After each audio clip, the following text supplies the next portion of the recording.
Hinamak na manugang. Kabanata 186. Tumayo si Megan Lewis at galit na sinabi, "Tay, nakita ko ang sinabi nila tungkol kay Mr. Dixon, hindi naman si Alex Dixon, ang ganitong uri ng basura ay alam lamang ang kanilang martial arts, matatawag ba niyang Southern Sky Tiger?" Pinaluhod niya ako sa wala, nabalik sa katinoan si Lewis Mingfeng at galit na galit. Napakasimpleng pag-iisip at mahusay na nabuong basura. Kung gusto niya tayong harapin, matagal na tayong sinalakay, paano siya maghihintay hanggang ngayon?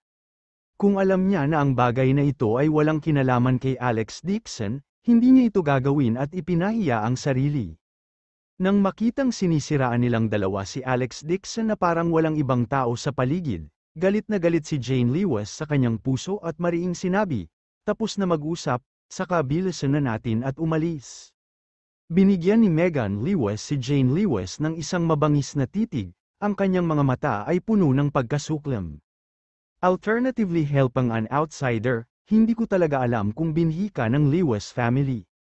Galit na galit si Jane Lewis kaya napabulalas siya, "Lewis Mingfeng, kunin mo ang walang hiyang anak na babae at umalis ka sa aking bahay." Sino ang tinatawag mong walang hiya? Hindi man lang inisip ni Megan Lewis at itinaas ang kamay para sampalan siya. Hindi inaasahan ni Jane Lewis na bigla siyang sasampalin ng 2 taong nakaluhod sa lupa kanina, hindi niya maiwasang matigilan sa kinatatayuan.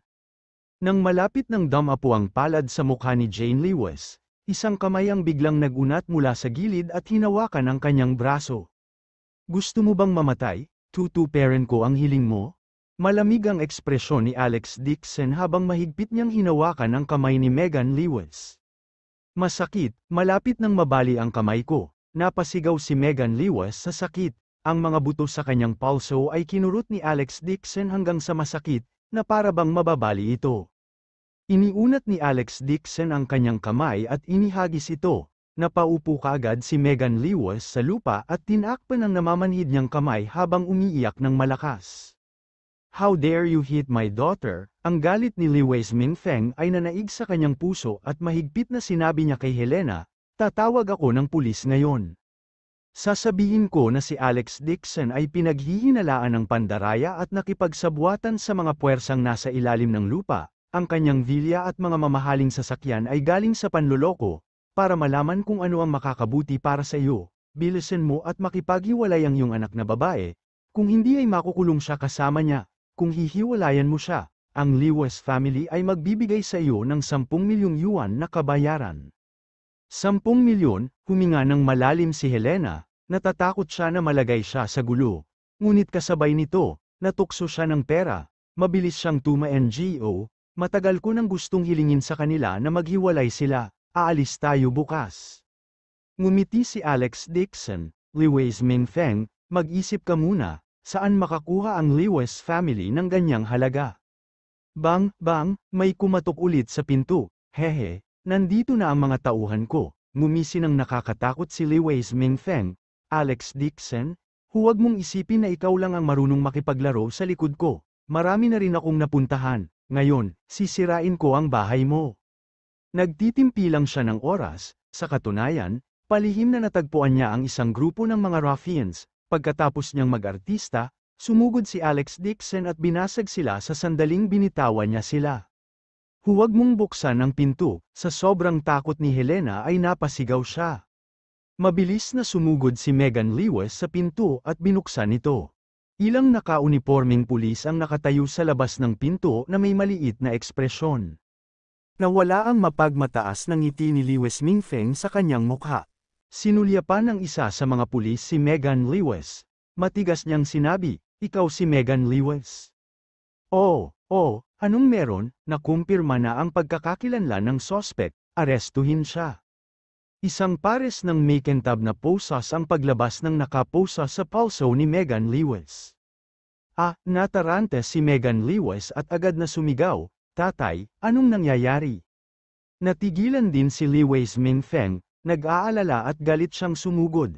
Pinigilan niya ang galit at ngumiti ng paumanhin, "Ang aking anak na babae ay palaging masunurin sa batas.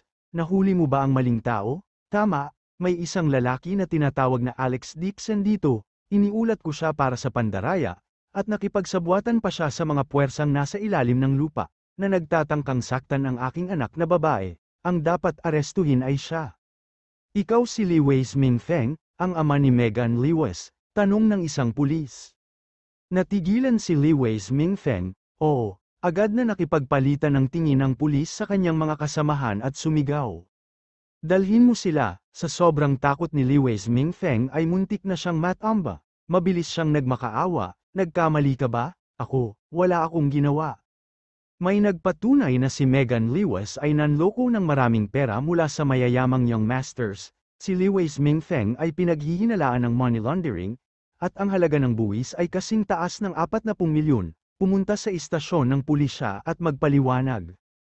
Ano, nanloko talaga si Megan, marami pa siyang lalaki, natigilan si Jane Lewis. Napapikit din si Helena, hindi niya inaasahan na bilang anak ng Lewis family, gagawin talaga ni Megan Lewis ang ganoong bagay. Nang marinig ni Megan Lewis na tumambad ang kanyang lumang pang-ibaba, agad siyang bumagsak sa lupa na parang isang lobo, nanginginig siya at umiyak, ako, nagbibiro lang ako, kung hindi, saan ka kukuha ng pera para makabili ng napakaraming branded na bag? Hindi, imposible yun, natarante si Lewis Mingfeng at wala nang pakialam sa pangit na bagay ng kanyang anak. Paano malalantad ang paggamit ng paglalaban niya ng pera at pag-iwas sa buwis? Sino yun, sa gayong pambihirang kakayahan, talagang inilantad niya sa langit ang lumang linya ng pamilya Lewis. Sino ba talaga ang nasaktan nila, na mula ang mukha ni Lewis Mingfeng, paulit-ulit siyang nagmumuni-muni sa kanyang isipan, iniisip kung sino ang sinaktan ng pamilyang Lewis. Kapag nalaman niya kung sino yun, tiyak na luluhod siya sa kanilang paanan at makiusap. Si Alex Dixon ay nasa gilid na may maliit na ekspresyon at isang mahinang ngiti sa kanyang mukha. Para sa kanya, ang paglalantad sa background ng isang Lewis family ay kasing dali ng pagbuga ng alikabok. Dahil hindi niya kayang patayin si Lewis Mingfeng, gagawin niyang ulitin ng Lewis family ang mga pagkakamali ng Gao family. Ang pakikitungo sa Lewis family ay mas madali kaysa sa pakikitungo sa Gao family. Wala sa pamilya ni Lewis Mingfeng ang malinis. Sa likod nila ay isang tambak ng mga bulok na bagay, ang kaunti lang nito ay sapat na para mapunta sila sa kulungan. Ang mag-ama ay paralisado sa lupa, umiiyak at umaangal, kinaladkad sila sa sasakyan ng pulis na parang mga patay na aso. Diyos ko, sinong dakilang Buddha ang nasaktan ng Lewis family? Napaupo si Helena na paralisado sa lupa, laking gulat niya kaya nawalan siya ng malay. Kung bumagsak ang Lewis family, ano ang mangyayari sa kanyang stock? Paano niya aalagaan ang kanyang pagtanda? Malamig na sabi ni Jane Lewis, Nay, ginusto nila ito. Sino ba ang nag-utos sa kanila na magmaneho at banggain si Alex? Serves them right. Napabuntong hininga si Albert Lewis, kahit anong sabihin ng kabilang partido, kapatid niya ito sa dugo. Putulan man nila ang kanilang relasyon, hindi nila masisira ang kanilang relasyon sa dugo. Tahimik na rin sa wakas. Balik na tayo at matulog. Tumalikod si Alex Dixon na parang walang nangyari at naglakad papunta sa kwarto. Tumayo si Albert Lewis at mabilis na lumabas, hindi, may malaking nangyari sa Lewis family, kailangan kong pumunta sa lumang mansyon. Pupunta rin ako, mabilis na sabi ni Helena na mas nag-aalala sa kanyang mga stock. Nanay, nakita ni Jane Lewis na nasa labas ang kanyang mga magulang at maaari lamang silang sumunod sa kanilang palabas. Pinaalalahanan niya si Alex Dixon, sasama ako kay nanay, mamayang gabi sa bahay ka titira at manunood, kung sakaling may mangyari ulit. Gusto mo ring pumunta sa dating tirahan ng Lewis family? Natigilan si Alex Dixon. Napabuntong hininga si Jane Lewis at sinabing, ang aking mga magulang ay maikli, lalo na ang aking ina. Natatakot ako na baka may gawin na naman siya kapag nag-init ang kanyang utak, baka manatili siya sa lumang tirahan ngayong gabi at hindi na bumalik. Hindi nakaimik si Alex Dixon, sasama ako sa inyo? Umiling si Jane Lewis, kasalukuyang galit ang matandang ginang, lalo siyang magagalit kapag nakita kanya, kaya lang sumuko si Alex Dixon, tila ang komedya ngayong gabi, hindi siya makatulog sa parehong kama ng kanyang asawa. Kabanata 187 sa lumang mansyon ng Lewis family. Ang matandang ginang Lewis, na laging marangal, ay nakahiga sa kama na may maputlang mukha at mahinang hininga. Tumabi sa kanya si Albert Lewis at bumuntong hininga. Nang mabalitaan ni Old Lady Lewis na dinala ang kanyang anak at apo, nagalit siya kaya hindi siya makahinga at nahimatay sa lupa. Kung hindi dahil sa pagdating nila sa oras, marahil ay nakabalik na sa kanluran ang matandang ginang na may buhay. Nakakunot din ang noo ni Helena habang mahinang sinabi, "Tapos na ba ang Lewis family?"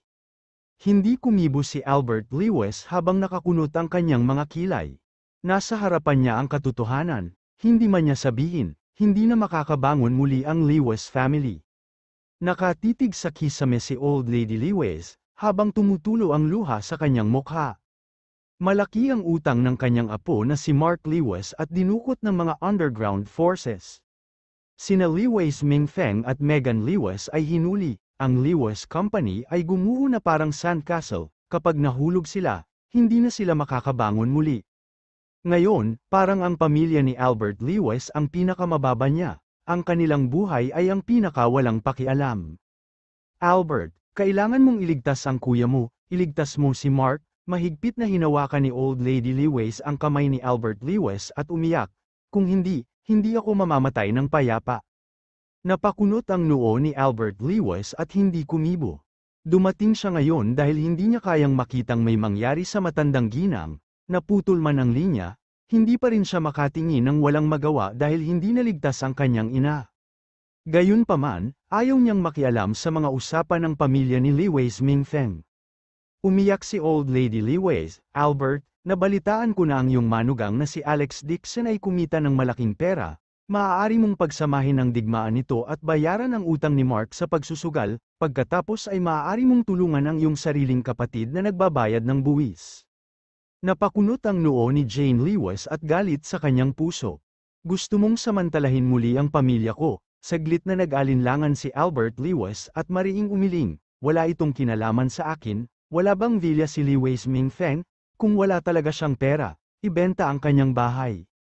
"Ano? Gusto mong ibenta ng kapatid mo ang bahay niya? Saan niya ibibenta ang bahay niya?" Galit na galit si Old Lady Lewis kaya tinapat niya ang gilid ng kama, "You unfilial son." Nadama ni Albert Lewis ang isang alon ng pagkabigo sa kanyang puso. Hindi niya inaasahan na magiging kampi pa rin si Old Lady Lewis sa kanyang kuya sa panahong ito.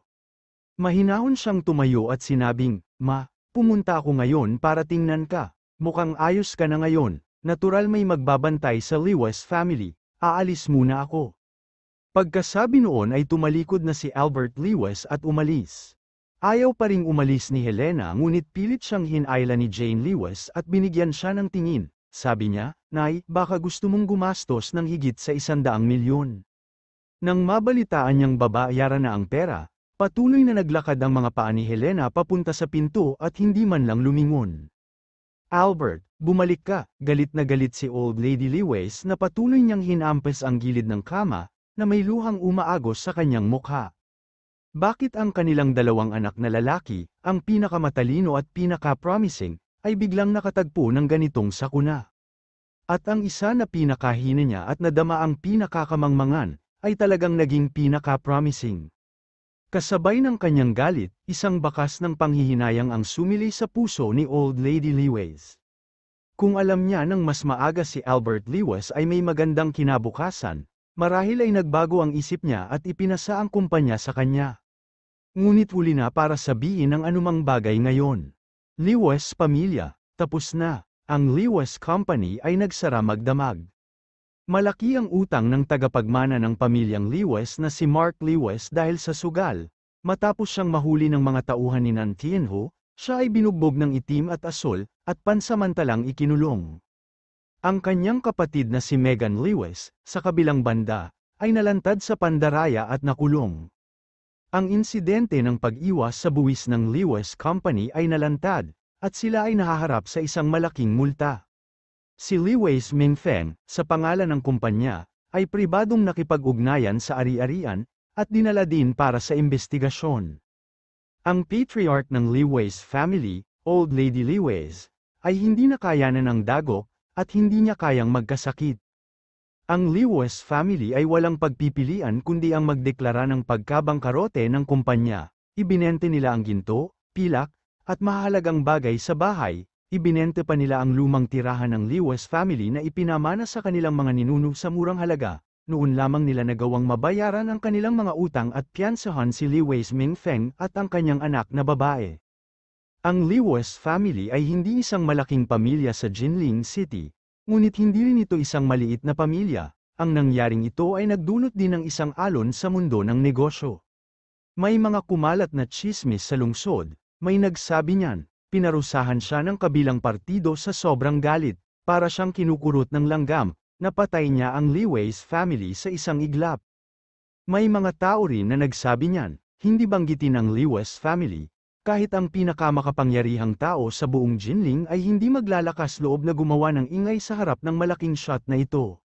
Sa madaling salita, ito ay isang misteryo kung sino ang malaking tao na ito. Maraming tao sa mundo ng negosyo ng Jinling City ang napabuntong hininga sa emosyon, ngunit sa parehong oras, nadarama nila ang swerte, sa kabutihang palad, nakatanggap sila ng balita na gumawa sila ng isang malinaw na linya sa Lewis family, kung hindi, sila ay nasangkot din. Gayunpaman, habang pinagmamasdan nila ang kasiglahan ng pamilya Lewis, napansin din nila ang grupo ni Albert Lewis. Noong panahong yun, si Albert Lewis ay gumawa ng malinaw na linya sa pamilya Lewis dahil sa galit, maraming tao ang tumatawa sa kanya, naghihintay na makita siyang gumawa ng kalokohan. Gayunpaman, walang nag-iisip na ang pamilya ni Albert Lewis ay makakatakas sa kritikal na sandaling ito. Ito ay isang kalamidad, at ang kanyang anak na babae na si Jane Lewis at ang manugang na lalaki, si Alex Dixon, ay nagparehistro pa sa construction company. Talagang nagawa nila ang isang mahusay na trabaho. Sa sala, umupo si Helena sa sofa at bumuntong hininga. Nagsara na ang kumpanya. Naubos na lahat ng shares natin. Paano naman ang pension ko in the future? Mom, umaasa ka pa ba sa share dividends ng Lewis Company? Malungkot na sinabi ni Jane Lewis, batay sa karakter ni Lewis Mingfeng, ang kanyang anak na si Mark Lewis ang mamamahala sa kumpanya sa hinaharap, maaari ba kitang bigyan ng pera? Itinaas ni Helena ang kanyang ulo at sinabing may pag-aalinlangan, Jane, hindi ba nagparehistro ka lang ng isang construction company, bakit hindi mo tulungan at hayaan ang pamilya ng iyong malaking tiyuhin na magtrabaho sa iyong kumpanya? Ang isang payat na kamelyo ay mas malaki pa sa kabayo, sino ang nakakaalam? Baka makabalik sila. Nay, gusto mo pa bang tulungan ko si Lewis Mingfeng? Galit na galit si Jane Lewis na halos hindi na siya makapagsalita. Ganyan ang pakikitungo niya sa akin. At gusto mo pang magtrabaho para sa Lewis family? Are you really my biological mother?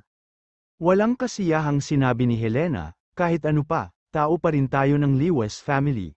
At saka, tinulungan ako ni Old Lady Lewis. Lola mo siya, paano mo siya iiwan? Hindi rin maganda ang ekspresyon ni Albert Lewis, siya ay napabuntong hininga. Bagamat naputol na ang relasyon niya sa Lewis family, hindi maputol ang relasyon sa dugo, ang kabilang partido ay ang kanyang biological na kapatid at ina, nakaramdam din siya ng matinding gulo sa kanyang puso. Masiglang sabi ni Jane Lewis, Ina, kung talagang nag-aalala ka sa pensiyon, huwag mo nang banggitin muli si Lewis Mingfeng sa harap ko, sa ngayon, marami ring dapat gawin ng kumpanya ko, kung gusto mong magretiro, pagkatapos ay huwag mo nang dagdagan ang gulo at hayaan mo akong magtrabaho ng payapa.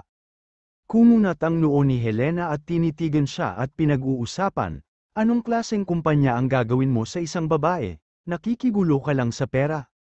Pagkatapos sabihin yon, muli niyang pinagalitan si Alex Dixon, nagparehistro si Jane sa construction company nang walang anumang dahilan.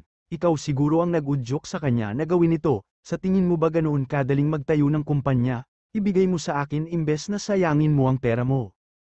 Tumayo si Alex Dixon sa gilid, nang marinig niyang pinag-uusapan nila ang Lewis family, sa una ay ayaw niyang makisali. Gayunpaman, hindi niya inaasahan na siya ang sisisihin ng kanyang biyenan, ang tanging naipaliwanag niya, Nay, maayos naman ang takbo ng workshop ni Jane, hindi dapat maging malaking problema sa pagpaparehistro ng kumpanya ngayon, tutulong din ako.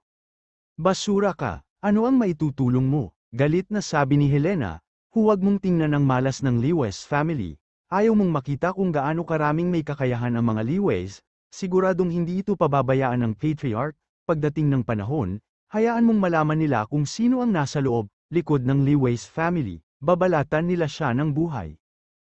Kabanata 188 Walang magawang umiling si Alex Dixon. Kung malantad ang kanyang pagkakakilanlan, hindi siya matatakot sa sinuman, gayunpaman, ang tanging nagpapasakit sa kanya ng ulo ay ang biyenang ito na nanggugulo. Marahil, kung alam ni Helena na nasa likod na niya ang lahat ng ito at sinira ang Lewis family, baka talagang lumapit ito at labanan siya alang-alang sa shares ng Lewis family na nawala sa kanya. Hindi nararapat na malantad ang kanyang pagkakakilanlan sa ngayon.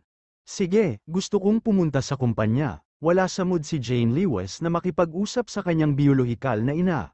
Kinuha niya ang kanyang handbag at lumabas.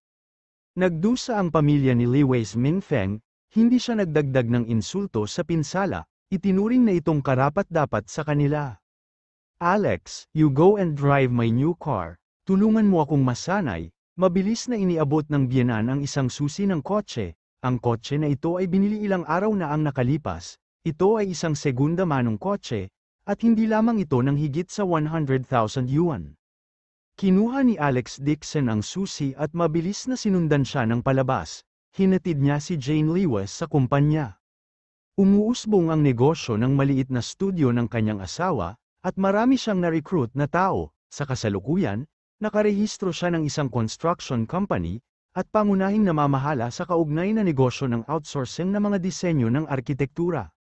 Pinangalanan ni Jane Lewis ang kumpanya na Chinbian. Una, ito ay isang harmonic na pangalan para sa kanilang dalawa. Pangalawa, ito rin ay ang pag-asa na ang negosyo ng kumpanya ay umangat sa tuktok at lalago araw-araw. Siyempre, sa pagkakaroon ng Alex Dixon, magiging mahirap para sa kumpanya na magsara kahit na gusto nito. Binuksan ni Alex Dixon ang pinto ng kotse. Pagkaupo ni Jane Lewis, sa wakas ay nakahinga siya ng maluwag at sinabing, "Hindi ko alam kung ano ang iniisip ng aking ina, si Lewis Mingfeng at ang iba pa ay dinala ito sa kanilang sarili, ang kasamaan ay gagantimpalaan." Tungkol sa kakaibang biyenang ito, ayaw ni Alex Dixon na magtsismisan sa likuran niya. Kaya nasabi na lang niya, baka wala na ang stock ni nanay, nababalisa na siya. Ngumiti si Jane Lewis at pinag-cross ang kanyang mga paa, sabi niya habang naglalagay ng lipstick sa salamin. Gusto ka talagang patayin ni Lewis Mingfeng, hindi ko talaga alam kung aling big shot ang nakatulong, kung nakita ko ang taong ito, tiyak na magpapasalamat ako sa kanya. Humalakhak si Alex Dixon, kung alam ng asawa niya ang tunay niyang pagkatao, magugulat kaya siya napapakasalan siya nito. Sa pag-iisip nito, umiling si Alex Dixon na may mapait na ngiti. Sa huling pagkakataon na nakita siya ni Jane Lewis sa restaurant, naiinis siya na nagsinungaling ito sa kanya at gusto siyang hiwa-hiwalay kaagad. Kung alam niyang nagsisinungaling ito sa kanya sa loob ng ilang taon, siguradong kamumuhian niya ito dahil sa niloloko niya, baka mas malala pa ang kahihinatnan nito. Inihatid ni Alex Dixon si Jane Lewis sa kumpanya. Sa pagbabalik, nakita niya ang isang itim na Porsche na sumusunod sa kanya mula sa rearview mirror. Kumunat ang noo niya at binilisan ang takbo. Sa hindi pagkakataon, napabilis din ng kabilang partido ang takbo ng kanyang sasakyan. Ilang beses sinubukan ni Alex Dixon, ngunit ang kabilang partido ay parang malagkit na candy, na sumusunod sa likod ng kanyang sasakyan. Napatingin siya sa rearview mirror at dumilim ang mukha. Sino ang sumusunod sa kanya? Lewis pamilya, o kaaway niya? Napasulyap si Alex Dixon sa rearview mirror at ninisan ang kanyang puso. Gusto mong makipaglaro sa kanya, iyon ay depende sa kung sino ang naglaro kung sino.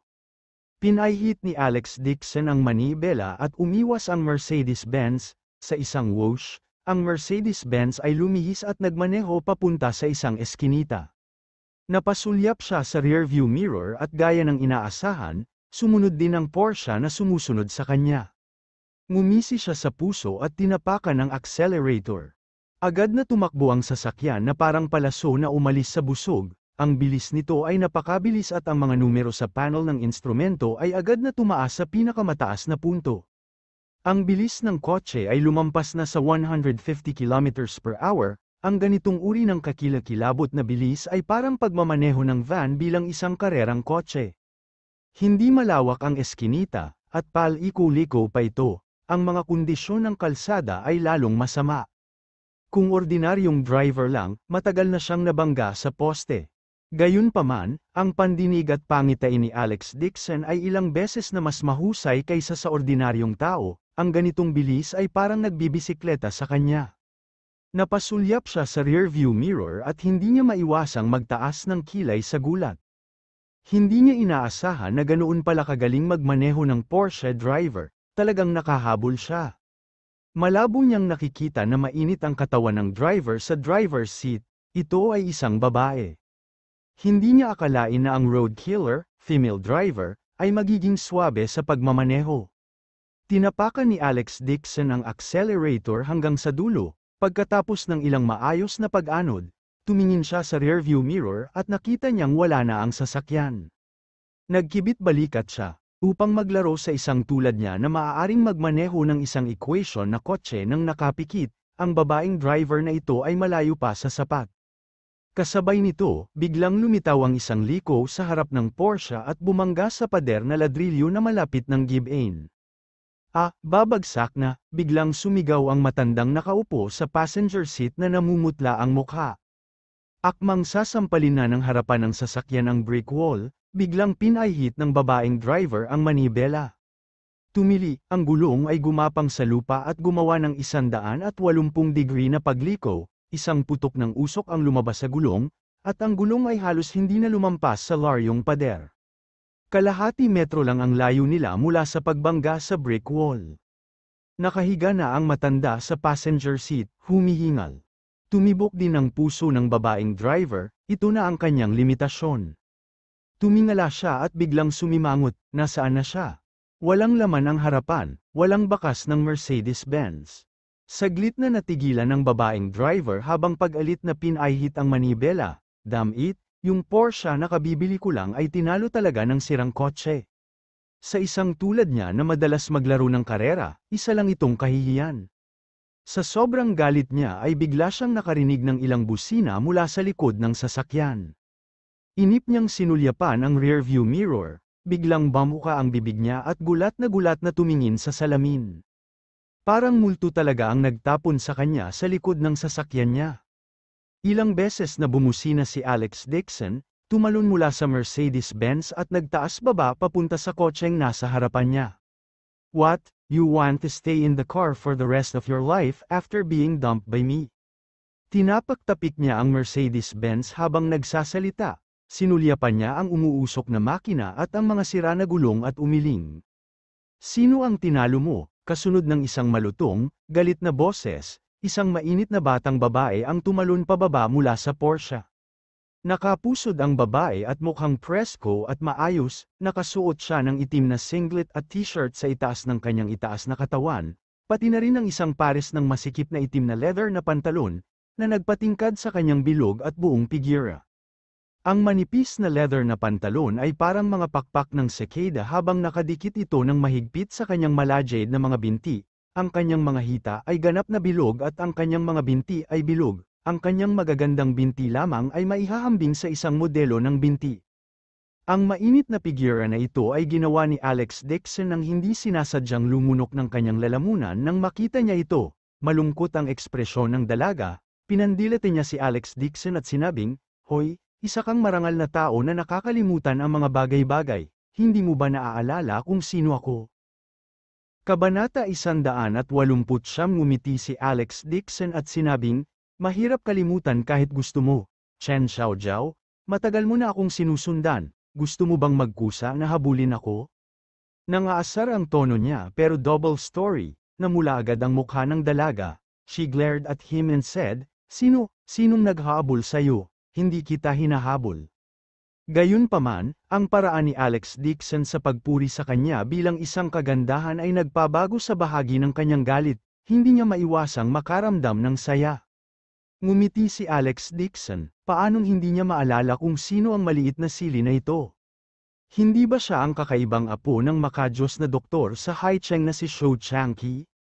Noong uling beses na pumunta siya sa Wang family para bigyan si Uncle Lee ng acupuncture, ilang beses siyang pinahirapan ng batang babae na ito, binigyan pa siya nito ng mahihirap na tanong, ngunit isa-isa niyang pinasuko ang mga yon. Napaubo si Shou Changqi, nadapa si Shou Changqi at gumulong pababa mula sa passenger seat, ang kanyang mukha ay lantian, at ang kanyang mahabang balbas, na lagi niyang itinatangi, ay nililipad ng hangin. Hinawakan niya ang pinto ng sasakyan at napabuntong hininga ng ilang beses, sa sobrang galit niya nang gigil siya at tinuro ang apo. Ikaw, babaliin mo ba ang matanda kong mga buto, muntik mo nang idulot ang sakit sa puso ko. Bago pa niya matapos ang kanyang mga salita, yumuko si Shou Changqi at nag-retch. Umupo siya sa gilid ng kalsada habang hinahabol ang hininga. Mabilis na tumakbo si Chen Xiaojiao, Lolo, hindi ko sinasadya, dahil lahat ng ito sa karera ng sasakyan ni Alex Dixon, hindi ko lang siya naabutan. Habang nagsasalita siya, galit niyang tinitigan si Alex Dixon. Isa siyang pangunahing miyembro ng Haicheng Racing Club at nakakuha pa ng lisensya sa pagmamaneho. Siya ay higit sa 5 taong gulang, ngunit siya ay talagang binasura lang ng isang pangpamilyang Mercedes-Benz na minamaneho ni Alex Dixon. Kung ang bagay na ito ay kumalat sa Haicheng, paano pa siya magkakaroon ng mukha na makisalamuha sa club? Nang makita si Shou Changqi na hindi makahinga ng mahabang oras, naglakad si Alex Dixon, isang tipak ng ilang punto ng hintuturo na enerhiya ang pumasok sa kanyang mga daliri at gitnang mga daliri at pinindot ang nasa Divine Hall, Sky Pillar, at Wind Gate sa kanyang likod. Agad na bumuti ang berdeng mukha ni Shou Changqi, at agad na bumaba ang presyo ng kanyang dugo. Bumubuti na ba ang pakiramdam mo? Nakangiting tanong ni Alex Dixon. Much better, salamat, Master, sa tulong mo. Nagpakawala ng mahabang buntong hininga si Shou Changqi, mukhang nahihiya siya.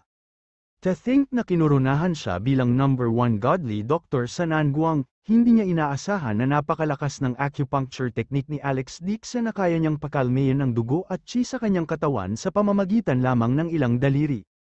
Tanong ni Alex Dixon, Elder Shou, pumunta ka ulit sa Jinling dahil naimbitahan kang magpatingin sa doktor. Hindi, may isang taong nagpapunta sa akin dito at imbitahan si Master Dixon, kinawayan ni Shou Changqi ang kanyang kamay at sinabi. Kumunat ang noo ni Alex Dixon, invite mo akong magpagamot ng sakit ko. Marunong ding gumamot ng mga sakit ang lolo ko, kaya hindi ko na kailangan na gamutin ka, mabilis na sabi ni Chen Xiaojiao. Kalokohan, laking gulat ni Shou Changqi kaya't tumayo siya at galit na may madilim na mukha. Huwag kang bastos kay Master Dixon, paano ko may kukumpara ang husay ni Master Dixon sa medisina? Bilasan mo at humingi ng tawad kay Master Dixon. Pagkatapos sabihin yon, nagmamadaling humingi ng tawad si Shou Changqi kay Alex Dixon, Master Dixon, pilya talaga itong apo ko. Tuturuan ko talaga siya ng magandang leksyon mamaya. Ayos lang, ngumiti si Alex Dixon, naranasan na niya ang pagiging maanghang ni Chen Xiaojiao at hindi niya ito isinasapuso. Nang makitang normal ang ekspresyon ni Alex Dixon, matapang na sinabi ni Shou Changqi, Master Dixon, hiniling mo sa akin na bigyang pansin ang mga mamahaling Chinese na gamot. Karaniwang mas binibigyang pansin ko ang mga ito, ngunit hindi ako nangangahas na basta-basta magbigay ng mga ordinaryong halamang gamot sa kanila. Mayroong Chinese Medicine Exchange Exhibition sa Haicheng sa loob ng 2 araw, ito ay napakalaking sukat, at ito ay hino-host ng Young Master ng Jing City, Renhe Hall, siguro kung interesado si Master Dixon. Renhe Tang, medyo interesado si Alex Dixon. Dahil ang Renhe Hall sa Jing City ay kilala ng lahat sa Huaxia, ito rin ang unang gintong signboard sa mundo ng medikal, sinasabing mahigit 300 taon nang ipinasa ang TCM ng pamilya. Hindi niya inaasahan na ang isang sikat na Renhe Tang ay talagang pupunta sa Haicheng para mag-host ng Chinese Medicine Exchange Meet, malamang nakukuha din siya ng ilang mahahalagang halamang gamot. Ren ang pangalan, hindi maiwasang isipin ni Alex Dixon ang Renfeng na nakilala niya. Sinabi ni Shou Changqi, Master Dixon, nakuha ko ang mga table tasks mula sa iyo, nakita ng Young Master ng Hall of Peacekeeping na si Renan, ang kamanghamanghang epekto ng mga table tasks. Nabigla siya sa iyong teknolohiya sa parmasyutiko, hinahangaan ka niya at umasa na imbitahan ka sa sosyal na pagpupulong. Gayun din, nais kong hilingin sa iyo na turuan ako tungkol sa formula ng tableta. Narinig ni Alex Dixon na ang kausap ay tinawag na Renan at Tuma NGO, bahagya siyang kumunat ang noo, gusto niya ang race 8 ako. I don't dare, mabilis na sabi ni Shou Changqi, paliwanag niya, actually, Kamakailan lang ay nakabuo si Ren Het-ang ng bagong pangunahing gamot na nahulog sa bottleneck, ang epektong panggamot ay hindi pa nakakalusot, at ang bagong gamot na ito ay katulad ng iyong tableta. Gustong itanong ni Boss Ren para sa ilang gabay para makita ang bulok na formula ng bagong gamot ng kanyang pamilya, para malaman kung saan nanggaling ang problema. I see, I understand, tuma-NGO si Alex Dixon. Sa katunayan, ang formula ng kanyang pill ay semi-finished formula lamang para sa kanya. Dahil nagtanggal siya ng ilang halamang gamot, mabisa ang tableta para sa mga ordinaryong tao, walang silbi para sa kanya na dagdagan ang kanyang paglilinang sa pamamagitan ng pagkain ng tableta. Mabilis na sinabi ni Shou Changqi, sa totoo lang, karamihan sa mga gamot para sa cardiovascular at cerebral vessels ay inaangkat sa bansa, at ang presyo ay higit sa 4 na digit. Si Boss Ren ay gumawa ng bagong gamot na ito ay pangunahin upang masira ang sitwasyon at hayaang kainin ito ng mga ordinaryong pasyente. Kung si Master Dixon ay handang magbigay ng ilang mga payo, si Boss Ren ay hindi nagpapasalamat, siya ay handang magbigay kay Ren Het-ang ng 1% ng mga bahagi. Mukhang mabait siyang tao, walang silbi na kunin ko ang shares ng kumpanya niya. Ngumiti si Alex Dixon at sinabing, sabihin mo sa kanya na hindi problema na tulungan siyang tingnan ang Race Eta. Hindi na kailangang magbayad, kung mayroon man siyang mahalagang spiritual herb sa kanyang tindahan, bigyan mo lang ako ng ilan sa mga yon. Nang makitang madaling sumang-ayon si Alex Dixon, naging excited si Shou Changqi. Sabi niya, Master Dixon, ikaw ang mabait at mapagbigay. Kung matagumpay na mabuo ang gamot na ito, sino ang nakakaalam kung gaano karaming buhay ang maliligtas? Natigilan si Chen Xiaojiao at Bo Molong. Idiot, alam mo ba kung magkano ang halaga ng shares ni Ren Het-ang? 10 milyon, ayaw mo ng ganyan karaming pera. Umiling si Alex Dixon at ngumiti, ang pera ay walang halaga sa akin. Nagpapanggap, kinurot ni Chen Xiaojiao ang kanyang mga labi at mapang-asar na sinabi. Xiaojiao, humingi ng tawad kay Master Dixon, galit na galit si Shou Changqi kaya pinandilitan siya nito. Ngumiti si Alex Dixon at winagayway ang kamay. Tanong niya, kailan tayo aalis? The social meeting will be held the day after tomorrow. Ako mismo ang maghahatid kay Master Dixon bukas. Tumingin si Alex Dixon kay Chen Xiaojiao at ngumiti, siya ang magdadrive, or should I drive? Huwag mong maliitin ang mga tao, kung may kakayahan ka. Pumunta tayo sa Haicheng at magkaroon ng isa pang laban. Sabi ni Chen Xiaojiao nang hindi kumbinsido. Mapait na ngumiti si Shou Changqi at sinabing, napakamahal ng katawan ni Master Dixon, paano ako maglalakas loob na hayaan ang apo na ito na walang kamay at paano magmaneho, naghihintay ang driver sa hotel, nagpumilit siyang lumabas para hanapin ka ngayon at nagmamaneho, ng sasakyan, lumabas ang driver. Lolo, hindi ako partikular na pumunta para hanapin siya. Namula si Chen Xiaojiao at tumalikod na may tatak ng paa. Lumipat ang tingin ni Alex Dixon sa kanyang likuran. Hindi niya akalain na bata pa at maganda ang pag-unlad ng dalaga. Sa susunod na umaga, nakahanap ng dahilan si Alex Dixon para pumunta sa Haicheng at maghanap ng makakausap sa negosyo. Sumakay siya ng taxi papuntang Haicheng sa entrance ng hotel. Hindi kalayuan ang Haicheng sa Jinling, at darating sila sa hapon. Personal silang tinanggap ni Boss Ren sa labas ng gate ng lungsod, at bukod pa doon, nang marinig ang grupo ng mga big shots ni Haicheng ang balita ng kanyang pagdating, lahat sila ay umalis ng lungsod para makipagkita. Naghahanda si Li Tailei para sa isang business trip, ngunit nang marinig niya ang balita na darating si Alex Dixon, agad niyang kinansela ang biyahe at lumabas para salubungin siya. 100 magarang sasakyan ang nakapila sa labas ng gate ng lungsod. Ito ay isang kamanghamanghang tanawin, nagulat ang mga dumaan at nagbigay ng mga payo, akala nila ay isang mataas na opisyal mula sa Jing City ang dumating. Kabanata 170 nang makita ang eksenang ito, hindi maitago ni Alex Dixon ang mababang profile kahit na gusto niya, maaari lamang siyang manatili sa kotse at magmaneho hanggang sa hotel. Si Ren Nan ay isang nasa katanghaliang gulang na lalaki na mga 30 taong gulang. Siya ay isang Pinong tao, at ang kanyang saloobin kay Alex Dixon ay lubhang magalang, espesyal pa siyang nag-book ng isang vacation manor sa labas ng lungsod para salubungin si Alex Dixon. Para hindi maging high profile ng mga luxury car sa labas ng city gates, Pagkatapos magstay ni Alex Dixon sa hotel, maaga siyang sumakay ng taxi at nagtungo sa manor. Ang Golden Emperor Manor kung saan ginanap ang welcoming banquet ay pag-aari din ng Wren family. Ang manor ay maluho at matikas, at kadalasang ginagamit ng Wren family para tumanggap ng mga VIP. Nang makita ng gatekeeper ng manor si Alex Dixon, maaga siyang dumating, takot to the point na magre-report. Umiling si Alex Dixon at pinigilan siya. Siya ay higit sa lahat dito upang lumahok sa Herb Exchange meet. Ayaw niyang magdulot ng sensasyon sa pagpunta lang dito.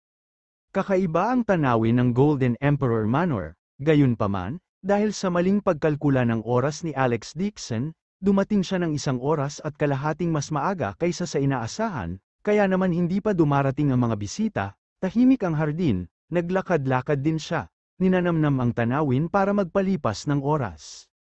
Naglakad-lakad si Alex Dixon at ni-enjoy ang tanawin.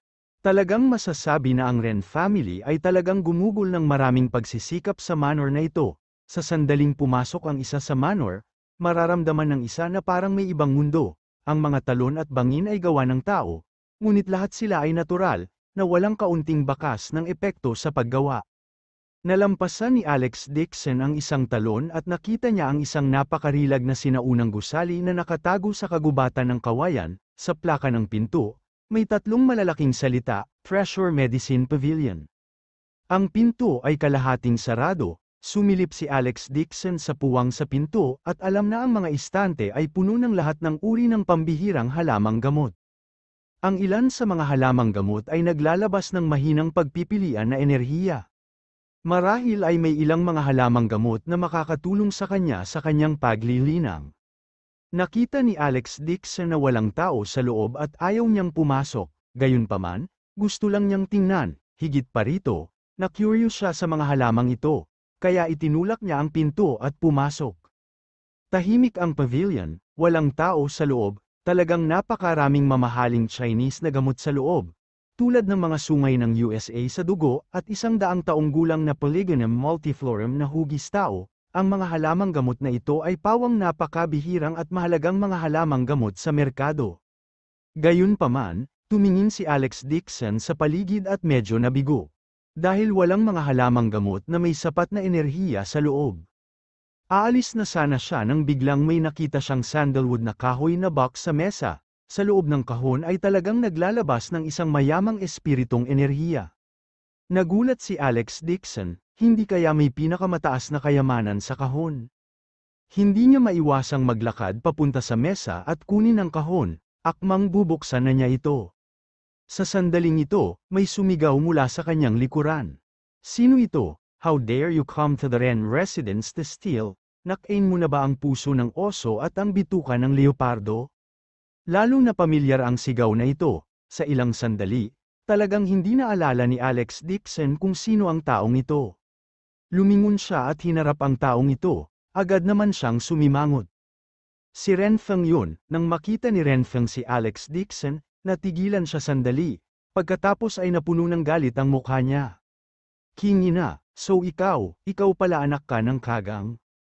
Parang may naaamoy akong mabaho, nakakain ka ba ng tae? Walang pakialam na sabi ni Alex Dixon. Hindi man lang ito iniisip ni Renfeng, tinakpan niya ang bibig at galit na umungol, you are courting death. Nagkibit balikat si Alex Dixon at ngumiti sa kanya. Nang makita ang mapanghamak na ekspresyon ni Alex Dixon, mas nagalit si Renfeng.